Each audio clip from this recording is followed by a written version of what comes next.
Je vous propose que nous passions à la troisième thématique, la troisième grande thématique de ce matin, autour des questions de l'alternance, des stages, de l'insertion. Isabelle, je vais me tourner une nouvelle fois vers vous. Là encore, pourquoi est-ce que ces enjeux ont fait l'objet d'une attention particulière de la part du CREFOP?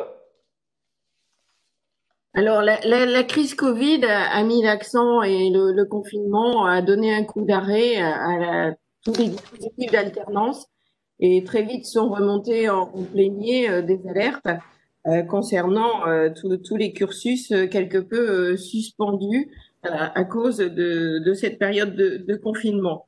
Des alertes très précises concernant l'apprentissage et la future rentrée en apprentissage, surtout pour les secteurs particulièrement touchés par la crise.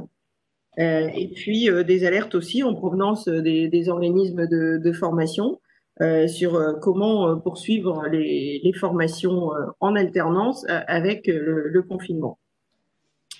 Je reviendrai pas non plus parce que je pense que les uns et les autres, vous avez déjà tout ça en tête sur le Big Bang de la réforme de la formation par apprentissage liée à la réforme. Mais la formation en alternance reste un axe important de développement. Euh, il y a de nombreuses, pratiquement beaucoup de formations aujourd'hui ont une période d'alternance. Ça commence effectivement à la troisième, on l'a cité tout à l'heure. Se pose parfois la question peut-être d'une sursollicitation des entreprises ou en tout cas à minima de problèmes de calendrier sur les périodes pendant lesquelles se font ces alternances où les entreprises sont peut-être pas forcément hyper disponibles, notamment lorsqu'il s'agit de stages courts en formation initiale. Se pose aussi des questions autour de la reconnaissance des compétences des tuteurs en entreprise et de l'accompagnement de ces tuteurs. C'est différent d'accompagner quelqu'un, de transmettre son savoir, et c'est de vraies compétences complémentaires. Et puis forcément, se pose toujours beaucoup de questions autour de l'organisation, des rythmes, des validations, et maintenant aussi la période du fréquencement, période en entreprise, période en formation, période en formation à distance. Voilà, des sujets effectivement qui viennent au CREFOP. Les relations école-entreprise, il y a déjà eu pas mal d'expériences, hein, mais ça reste à développer. Merci Isabelle pour ces éléments d'introduction. Alors, Madame Cabul l'évoquait tout à l'heure, nous allons maintenant rejoindre Monsieur Tellier, Marc Tellier, qui est proviseur du lycée Henri Senet à Hénin-Beaumont. Alors, Monsieur le proviseur, est-ce que vous êtes là, Monsieur Tellier? Oui, oui, je suis là. Est-ce que vous m'entendez? On vous entend très bien. Alors, on approche des premières vacances scolaires, Monsieur Tellier. Comment s'est passée la rentrée dans votre établissement et eu égard justement à la situation liée au Covid? Eh bien, ça s'est passé, j'ai envie de dire presque normalement, effectivement, avec des règles supplémentaires que sont les masques et une gestion un peu particulière, et dans les salles de classe et dans les espaces communs, le hall et la restauration. Mais sinon, tout le monde est présent et on avait très peur effectivement de cette gestion-là et ça s'est bien passé finalement. Alors, il y a une initiative qui est intéressante et qui a été menée à l'origine dans le cadre du comité Grand Lance et qui se développe actuellement sur un territoire plus élargi, qui est le comité du Grand Artois. Sur le site qui est en ligne, j'ai lu une accroche qui disait «Rapprochons l'école et l'entreprise». Alors, de quoi s'agit-il exactement, monsieur le proviseur? Alors effectivement, c'est une action qui est née à l'occasion du forum emploi-formation de Rallens et où on s'était dit à un moment de rapprocher les écoles et les entreprises en formant une sorte de club d'entreprise puisqu'on avait cette expérience-là sur le territoire, d'en avoir pas mal. Et donc avec un collègue, on s'est dit allez, chiche, on le fait et on a créé ce comité Grand Lance avec 4 actions phares. La première, c'était de présenter les lycées à tous les chefs d'entreprise, des clubs d'entreprise, hein, puisque c'est notre cible au départ. Ensuite, nous avions mis en place un numéro vert qui existe encore d'ailleurs dans la relation école-entreprise, qui permettait à une entreprise d'avoir la réponse à ces questions. Voilà, nous on recevait l'appel, on se faisait fort de trouver le bon interlocuteur derrière pour recontacter. Et puis, ce qui a été très apprécié, c'était la publication du planning de tous les stages, de toutes les formations, de tous les lycées. Donc, le bassin de Lens, c'est 14 lycées. Et effectivement, bon, ça a été un tour de force de réunir tous les plannings de toutes ces formations.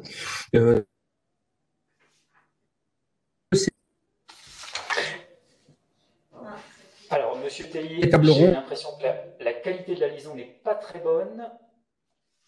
Est-ce que vous êtes toujours là? Qu'est-ce qu'une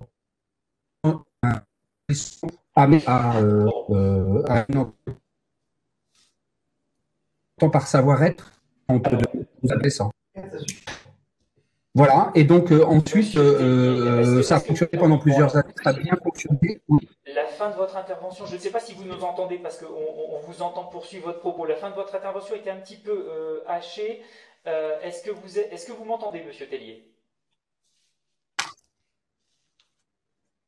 Oui, vous m'entendez.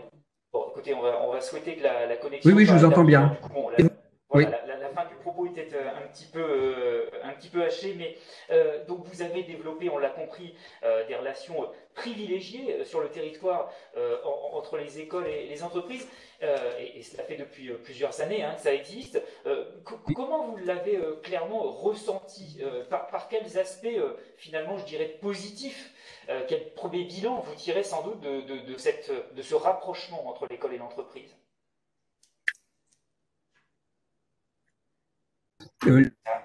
Beaucoup sur le territoire, alors, mais ne les connaissaient pas forcément bien, et l'inverse était pas mesurer forcément les contraintes des entreprises. Ça permettait quand même de lever pas mal de et je pense un peu que sur le territoire de Lens a évolué. Mais très bien. Des contacts. Peut-être un meilleur accueil de temps en temps. Bon, on observe un petit décalage. Peut-être juste une dernière question, Monsieur Tellier. Désolé pour la mauvaise qualité de la liaison, mais je dirais, voilà, vous menez cette expérimentation, cette initiative, en tout cas depuis plusieurs années. Est-ce que vous avez senti un changement dans ces relations entre école et entreprise, justement à l'aune de cette crise? Est-ce qu'il y a des effets clairs, en tout cas sur cette initiative?